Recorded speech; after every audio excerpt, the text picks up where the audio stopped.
Hey guys, I just wanted to hop in here quickly.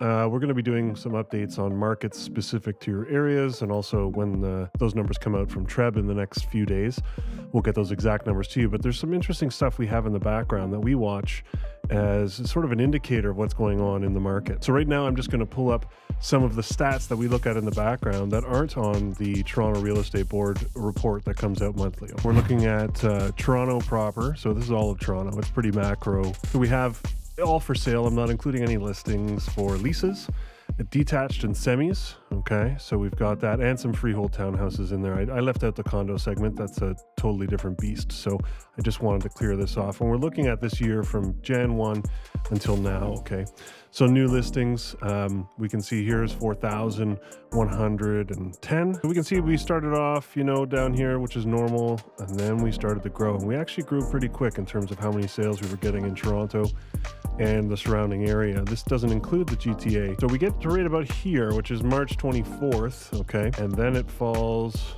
right off. All the sales have really fallen off in the past week or so. But what's really interesting is what we can track here is showings. And showings really just takes the temperature of our buyers. We can see a massive drop off. Now, it is normal to drop off down here. This is obviously this week. So, this will come up again, obviously. But we started off with not so many showings, at the beginning of the year, very normal again. And then we had a lot of showings over February. February was very hot. And this is the same as it was last year, actually. And then we did see a major drop off in March and April. But, last year that was because of an interest rate hike. This year there is an interest rate hike. And frankly, I think it's just buyer appetite.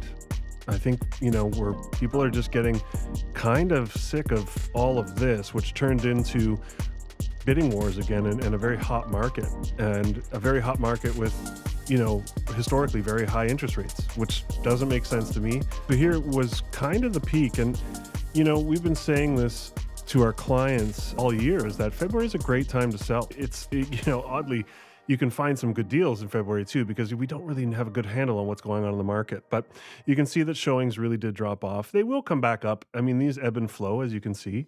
It kind of does this all year long. The other thing we're going to see is that offers, obviously will fall off when showings fall off, but it's just less interest. I think we're going to start seeing a little bit of a leveling of the market, like I said in my last video. So who knows? I don't have a crystal ball, but I do like this stuff. We find this to be like tip of spear reporting, okay? So we can see how many offers are being made on listings. We did have a peak here at the end of March, and then we got down and really fell down here. It feels like a slowdown, but I don't know that it is. I think it might just have been a little bit of a pause. So if we look at showings here, we're gonna look at this year. In the summer months, it goes down, comes back up for the fall market right about here. Goes back down in December. This is all very normal seasonality. Now, normally it doesn't climb this dramatically in February. I mean, the past couple of years it has, but in general, if we just follow a seasonal, it doesn't, but it did here. Let's look at year over year. Very, very similar, okay? So we're pretty much tracking on with last year. We'll see what the spring market brings. I think we're gonna have a fairly busy summer, actually. I think there's been some pent-up buying in and through here. So what is all of this meaning to me anyways? Well, what we're seeing is buyers are falling off a bit. We're seeing less showings, which are resulting in less offers and likely going to be resulting in less sales. We're also seeing some inventory starting to spike. That is seasonal as well. I think people that were on the fence about when they were going to sell are seeing some of the productivity we had in February and March and are trying to hop on that boat.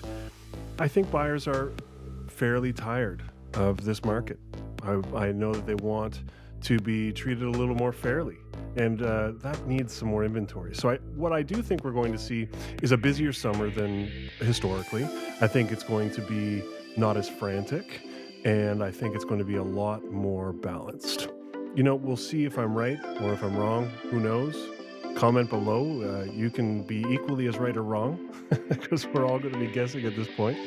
But from what we're seeing is a little bit of a slowdown in terms of showings, but there are still some buyers pent up there from December onwards. So it'll be interesting to see if they come back to play ball. And if they do touch those interest rates anytime soon, I do think that'll put a little fire under people, although it really doesn't make that much of a difference in affordability. It's more of a mentality thing. If you've made it this far, please remember to like and subscribe to this video. We really enjoy putting these out for you, and I'd like to hear any of your comments.